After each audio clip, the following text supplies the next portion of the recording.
guys, my name is Annabelle from Horizon Cosplay. Today is going to be very exciting because it is the start of a brand new project. Today specifically, we're going to be working on the corset for my Peasant Aurora or Briar Rose cosplay based on this Disney limited edition doll right here. Now, this entire doll looks absolutely stunning. I love it. From the embroidery to the colours to the corset. And the corset is exactly what we're going to be working on today. Now, if any of you are looking to make this cosplay for yourself, I will be putting all the patterns that I create for download on my Etsy shop. Until this project is complete, I will be picking them up for download one at a time, but a collection of all of them will be available at some point once this project has been finished. But before I talk more about how I'm developing the pattern for the corset, let's have a quick look at the materials I've got to work with.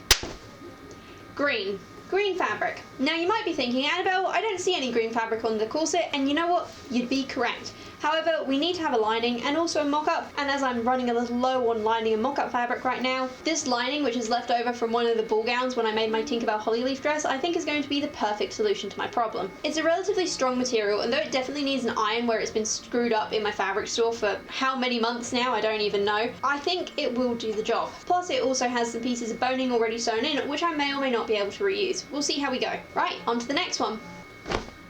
Black fabric.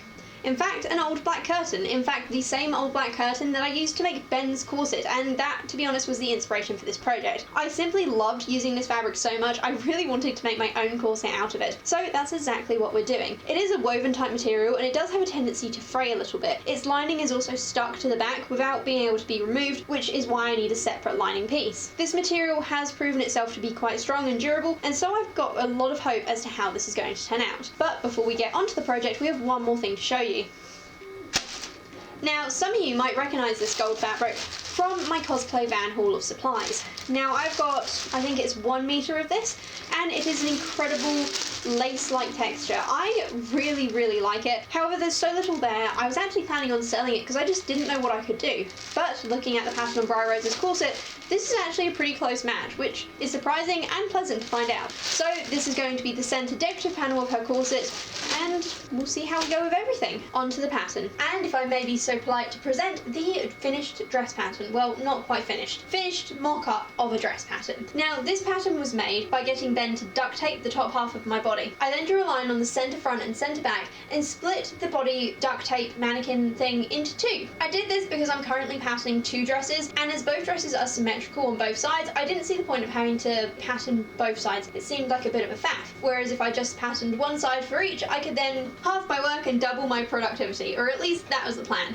So just so you guys know, this side is a pattern for my Cinderella cocktail dress bodice. This side, however, is my Briar Rose corset, and there are a few things to note. Firstly is that I've designed this corset to have 4 pieces. It does have a slight curve going over the hip, and a nice soft curve along the neckline. Though the centre front piece will be gold, the rest of it will be made out of black pieces, and as you can probably see, I've actually drawn some extra lines as to where exactly I want to take this pattern in to help shape my body into something a bit more like a Disney princess's. Of course, we need to make a mock-up of this before I give my final opinion as to whether or not it works, but I'm fairly confident on my skills at this point. When cutting out the duct tape pattern pieces, I make sure to never use my good scissors. So I steal Ben's good scissors instead.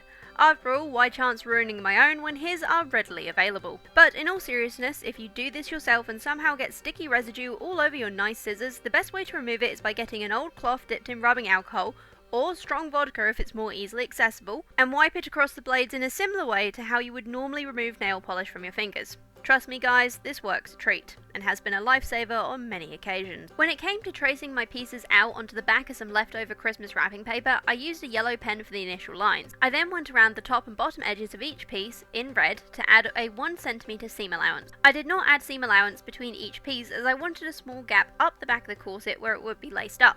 By not inserting seam allowance here, it meant that the gap at the back would be approximately 6 cm wide, giving me plenty to play with should I want to tight lace myself into the corset to achieve the silhouette, or simply experience a change in my body shape over time. Of course, this is a rather daring thing to do if you haven't drafted yourself a lot of clothes before, and is one of the many reasons I make mock-ups in case I happen to have misjudged this, and need to add that seam allowance in after all. Once they were cut out, I checked that each piece would fit together. I had a missing ½ centimeter on the base of my centre front panel, so I marked out some points in black pen to use as references so that I could double check where the extra piece needed to be added. I taped some extra paper onto the existing pattern piece and traced out my new line. I ironed my mock-up lining fabric before folding it in half so that I could use the straight grain. Pinning everything down was quite easy and cutting it out didn't prove too difficult either. The next thing to do was to put the pieces together, and here is where some of my patterning mistakes came forward. Firstly, the side back pieces was considerably shorter than all the others, so I extended it slightly on the pattern. The next thing I noticed was the shape of the bottom base of the corset. On the sides it was good, however you can clearly see on the picture that it comes to a point at the centre front base, and my curve wasn't nearly pointy enough, so that was another adjustment I had to make. I didn't cut out new parts of these pieces but instead pinned my original mock-up together to see the fit. After all, if I had to make a whole new mock-up anyway, these purely aesthetic things didn't need to be changed right this second. The next day. Well guys, if you've seen some of my other videos, you might have noticed that the cats like to sleep on my ironing board. And apparently it's also where they go when they get injured. Last night, Sherlock seems to have gotten bitten pretty badly on the tail, and now my entire corset is covered in blood. Probably gonna have to remake that, aren't I? Now, I know people often say that you haven't worked hard enough on a project if you haven't bled on it. However, I'm not sure my cat donating blood to that cause is really what they meant. Oh, he's fine by the way, though you will see me worrying about him throughout this video as he decided to go out before I could get a proper look at his tail and not come back until the small hours of the morning. Anyway, ignoring the blood and deciding that this was going to be a mock-up after all, I stitched it all together. I found I actually really hated this polyester fabric as it had an awful habit of puckering. And puckering bad, like gross grandma kisses once she's lost all her teeth. Ish. Okay, so this is the finished mock-up, bloodstains and all. The cat is fine, though he hasn't come home yet after going out this morning, but this is kind of normal, so I'm trying not to worry and doing this to keep me occupied instead. So firstly, what I like about the mock-up, because I'm not putting bloodstained fabric in an actual cosplay, that's just slightly beyond my comfort zone, so this is a mock-up now, is the front panel. So this first panel here is just perfect, really, other than the base, which doesn't have quite the pointed shape that I want, so I've already changed that on the pattern. The top bit's absolutely perfect. This shape here is perfect. This bit at the side here came out incredibly good. What I don't like about it though, this back line here was actually a wobbly line that would kind of curve round like this. And I decided to make it straight because I thought it'd be easier to put the grommets and stuff on, but actually now that I've got it and the straight line's there, the fact is that it almost needs to be a curve so that it can get an even pull, because without the curve you can see that we just have these big loose gaps and then this causes wrinkles and it just isn't looking very good. And the third thing that I don't really like about it is that in these two seams here, I actually subtracted about 1 inch, and I thought I was skinnier than I was, because this is definitely too small for me, and in fact the curve where it really sits, the most inner part, falls on my ribs, which is not the squishy part that I was aiming to draw in. So what I'm going to do is basically just rework this entire centerpiece here. These side pieces, I think I'm going to leave those curves because I actually really do like the shape of them. But what I'm going to do is just make these seams on this piece a little bit flatter and obviously also make it longer, because as you can see it's way too short for that section, which is one thing that I had actually already fixed. So I suppose we better get on with it. So I got what little wrapping paper I had left, seriously guys, I'm running out here, and redrew the side back with much smaller indents at the waist and moving the waist a little further down. Next I got the back piece and added the curve to the centre back where the grommets are supposed to sit. These both came out looking rather good, but now the important bit is to see if they work. As the first two pieces are all good, I decided to unpick the back pieces so I could reuse the front of the mock-up for a second try. Then, so I didn't waste any good fabric, I took the rubbish synthetic stuff again and cut out my new back pieces. A painful moment of sewing later and we were done with Mockup 2.0. Okay, so this is the finished mock-up. Bloodstains and all still on the front, and I'm much happier with this one. So definitely reducing the curves in the side panels has made it perfect, and it even lines up really well on the bottom, which I'm incredibly pleased about. I'm still not 100% convinced with having the curve on the back. On one hand, it's definitely reduced how much fabric is getting pulled where, but on the other hand, this is going to be a 2-layer corset and that might end up being a bit of a problem. We'll burn that bridge when we get there. I did try it on just to double check that I would be happy with it, and satisfied with the results, I began to cut out the real thing. For a replacement lining, I used the leftover green cotton bedsheet I originally got to line my Tinkerbell Hollyleaf dress. This was a little thicker than I had wanted, not least of all because under this corset I was going to have to wear a shirt, but it more than did the trick with, thankfully, no puckering. And actually about that shirt, in the future I would definitely make my underlayers first, and the only reason I'm not doing this here is simply because I have literally no fabric that matches that colour. Ironic, as I have just about every every other colour under the sun somewhere in my stash, so I'm leaving the shirt for later in hopes that charity shops will soon open again and I can find something that matches the doll. Also, yes, I'm in my PJs. I'm sure you all know by now that I'm a bit of a night owl, and there's nothing comfier than working in fluffy pyjamas on a cold winter's night. I say winters, but we're supposed to be going into spring. But again, UK weather. One of those things. Oh, and if anyone was wondering, my ironing board cover was missing because it was in the wash. You know, to get Sherlock's blood off it. At this point, I was also trying not to lose my mind worry as he still hadn't come home yet, and it was getting rather late. Once everything was cut out, I finally started pinning pieces together, and thankfully halfway through that, Sherlock did finally come home, which settled my peace of mind. On examining his tail, we found 3 separate bites that were rather nasty. However, after a call to our wonderful vet helpline that is open 24 hours, we bathed his tail in salt water and then let him snuggle up on the ironing board again, with plans to pick up some antibiotics to help avoid an infection the next day. Damn cats, they cost a lot of money. No, wait.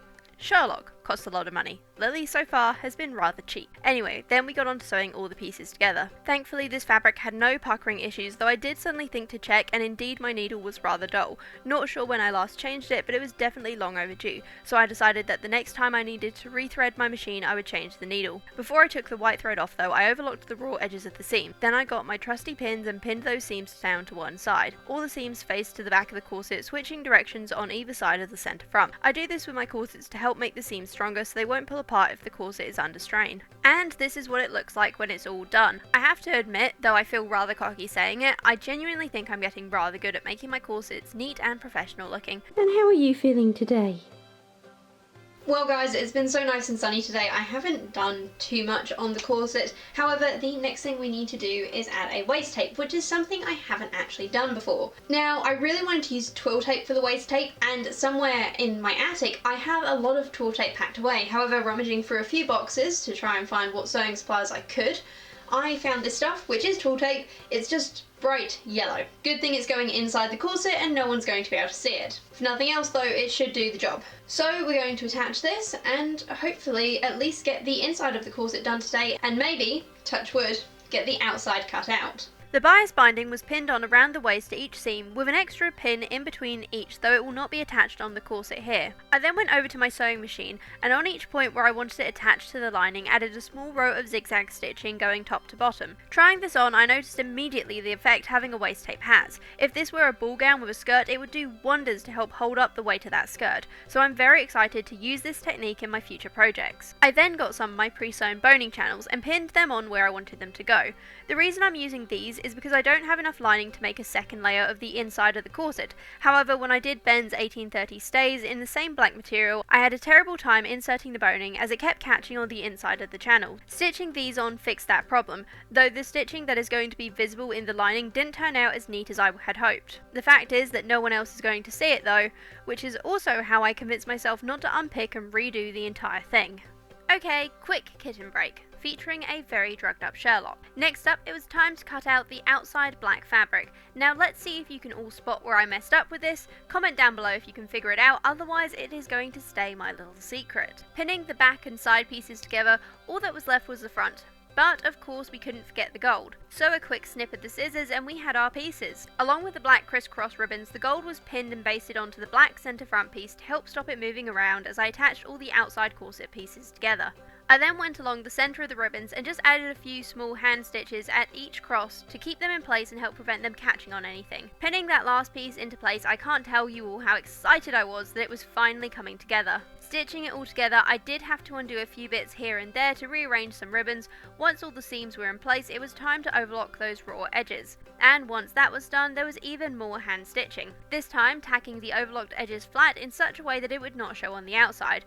A time-consuming process to be sure, but the final look was definitely worth it. What do you guys think of the results? Next was to attach the front to the back. Now you might notice as I pin it that my front is a little wider than my back.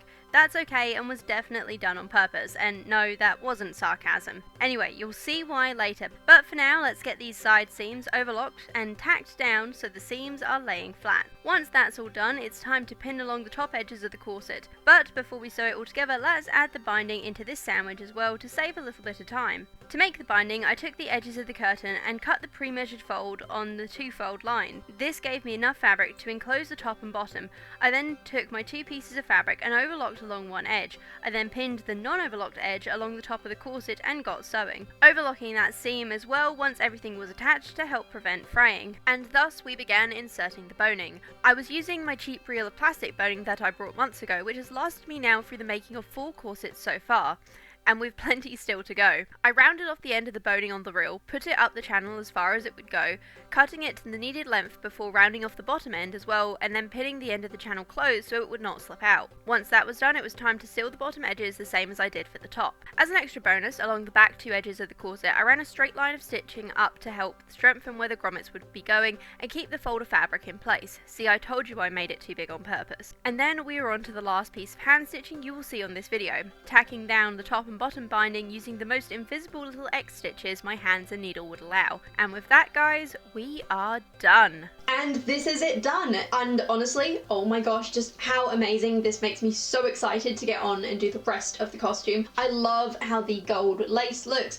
All of the lines are super neat. You can't see any of my hand stitching on the outside. The binding as well at the top and the bottom, really nice and even. And this ribbon, I was getting really worried because I wasn't really sure what I was going to do about the ribbon. And the fact that I found some nice satin ribbon that is just perfect for this makes me so, so happy. Just goes to show you never know what you have in your stash. Now, if we turn around, you will see that it isn't quite finished, though we are calling it done for this video. So as you can see, I haven't actually put any grommets into the back yet or added a modesty panel, and this is for the simple reason that currently I only have 7 grommets. And not only is that a very uneven number, but it's also not enough to do this corset with, and I don't want to attach the modesty panel until after I've put the grommets in. That's, I suppose, just how I like to do things. Now it's okay, don't panic, I am expecting some grommets soon, but they're not going to arrive for another week or 2, mostly because it's my birthday in another week or 2, and so I'm hoping I'm going to get some gifted to me, basically, is what I'm aiming for, as I don't want to buy them, so I've said, please buy them for me. And hopefully someone will. Someone being my mum and dad, who didn't just get me grommets, but got me an entire professional grade grommet press. Otherwise though, I just haven't got the words for how happy I am with how this turned out. It took a little bit longer than expected, there was a hell of a lot of hand stitching to do, but you know what? It's come out to such a high quality, I don't mind. The next part of this outfit that I'm going to be making is the petticoat to go under the skirt, and hopefully that video will be going up in a week or so. I've already pulled a bunch of fabric for it, and oh my gosh, it is going to look so gorgeous, and I'm very, very excited, so make sure you hit that subscribe button just so you don't miss it. One of the other things I really like about this corset is just how well the pattern came out. I know that I'm definitely going to be using this pattern again in the future, and if any of you would like to give it a shot, it is currently available for a PDF download on my Etsy shop. I'll make sure to link it in the description down below, but honestly, what other cosplays can you see me making with this corset? Because it's just nice and it fits me so well, which makes me very happy. Anyway guys, that's everything I've got for you today. I hope you have a beautiful day and I will see you next Wednesday. Please remember to subscribe if you want to see the rest of this project coming to life, and please like this video if you enjoyed it. It really does help me out with the amazing YouTube algorithm that happens to be out there. Bye!